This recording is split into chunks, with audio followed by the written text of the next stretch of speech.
కూర్చో శ్వేత. బేరర్ చెప్పండి సార్.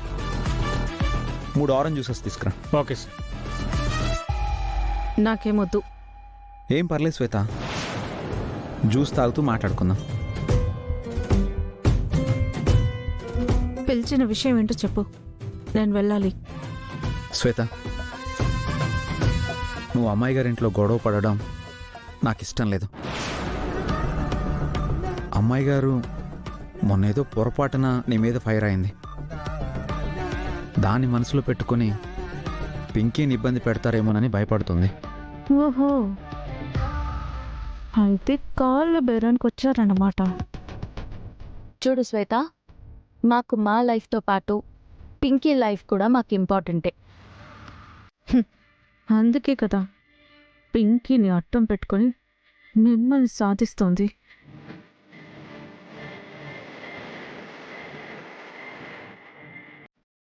తీసుకో శ్వేత.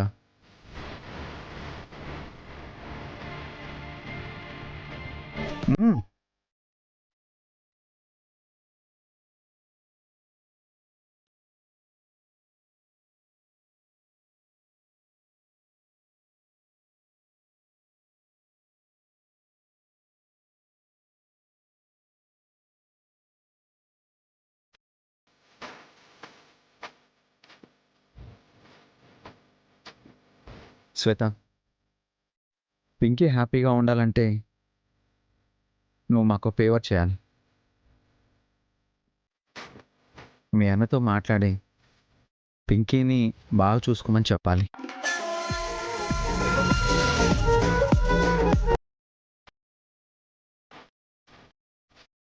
ఇప్పుడు కూడా మా అన్న పింకీని బాగానే చూసుకుంటున్నాడు కదా రాజు.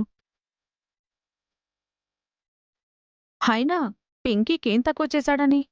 తక్కువ ఎక్కువ అనట్లేదు. పింకీ అల్లారు ముద్దుగా మా ముందు పెరిగింది. ఇంతవరకు తను అడిగింది ఏదీ కాదనలేదు మేమెవరం. ముఖ్యంగా బాబాయ్, పిన్ని.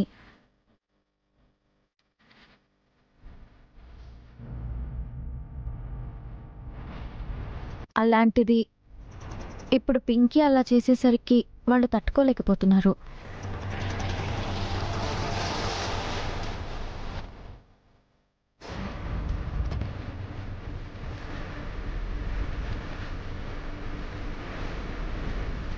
కనీసం పింకీ మీ అన్నయ్య సంతోషంగా ఉండడం చూస్తేనైనా వాళ్ళల్లో మార్పు వస్తుందని నిన్ను రిక్వెస్ట్ చేయడానికి ఇక్కడికి పిలిపించాం. ఏమంటావు శ్వేత?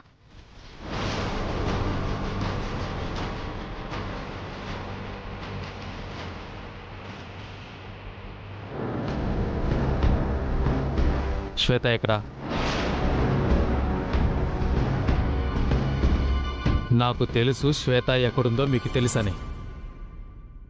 మర్యాదగా చెప్పండి, శ్వేత ఎక్కడా? అయ్యో శ్వేత, శ్వేత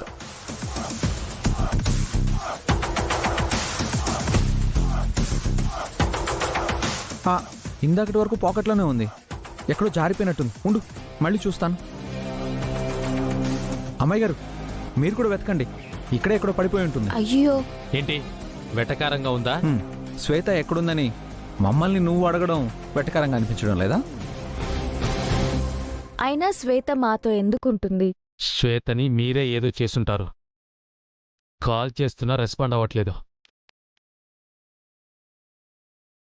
మామూలుగా వెళ్ళేదైతే నాతో చెప్పి వెళ్ళుండేది. అలా చెప్పకుండా వెళ్ళింది అంటే ఖచ్చితంగా మీరే ఏదో చేసుంటారు. శ్వేతని ఏదో చెయ్యాలన్న కోరిక మాకు లేదు. అయినా శ్వేతని ఏదో చేయడం వల్ల మాకొచ్చే లాభం ఏంటి? అసలు మేము శ్వేతని ఏదైనా ఎందుకు చెయ్యాలి? శ్వేత ఏం చిన్నపిల్ల కాదు, అన్నీ అన్నకు చెప్పి చేయడానికి. ఏదైనా పని మీద బయటికి వెళ్ళి ఉండొచ్చు, నీ ఫోన్ తీసేంత టైం కూడా ఉండకపోవచ్చు. ఫోన్ రింగ్ అవుతుందంటే కంగారు పడాల్సిన అవసరం లేదు, వెళ్ళిన పని అయ్యాక తిరిగి వస్తుంది. శ్వేత బయటికొచ్చిన పనైతే అయిపోయింది జీవన్. కానీ మెడలో తాళిబొట్టు వేసుకుని ఈ ఇంటికి ఎలా రావాలా అని ఆలోచిస్తూ ఉంటుంది.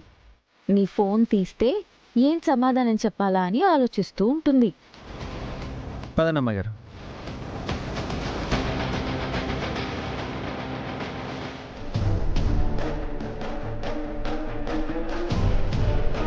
శ్వేత, అన్నయ్య, నాతో ఒక్క మాట అయినా చెప్పకుండా ఎక్కడికి వెళ్ళిపోయావు శ్వేత? నేను ఇంటికి వెళ్తున్నానన్నయ్య. ఇంటికా? అవునన్నయ్య, నాకు మమ్మీ డాడీలని చూడాలనిపించింది, అందుకే వెళ్తున్నాను. ఇందాక ఫోన్ సైలెంట్లో ఉంది, అందుకే చూసుకోలేదు. నువ్వేం కంగారు పడకనయ్యా, 2 రోజుల్లో నేను మళ్ళీ వచ్చేస్తాను. శ్వేత, నిజంగా నీకేం ప్రాబ్లం లేదు కదా? నాకేం ప్రాబ్లం లేదన్నయ్య, నేనే నీకు ప్రాబ్లంగా మారుతానేమో అనిపిస్తుంది. అలా ఏం లేదన్నయ్య, ఉంటే నేను నీకు కాకపోతే ఎవరికి చెప్పుకుంటాను? సరే, నేను వెళ్ళొస్తానన్నయ్య. త్వరగా వచ్చే శ్వేత. నీ హ్యాపీనెస్ కోసం నేనిక్కడ చాలా ప్లాన్ చేస్తున్నాను.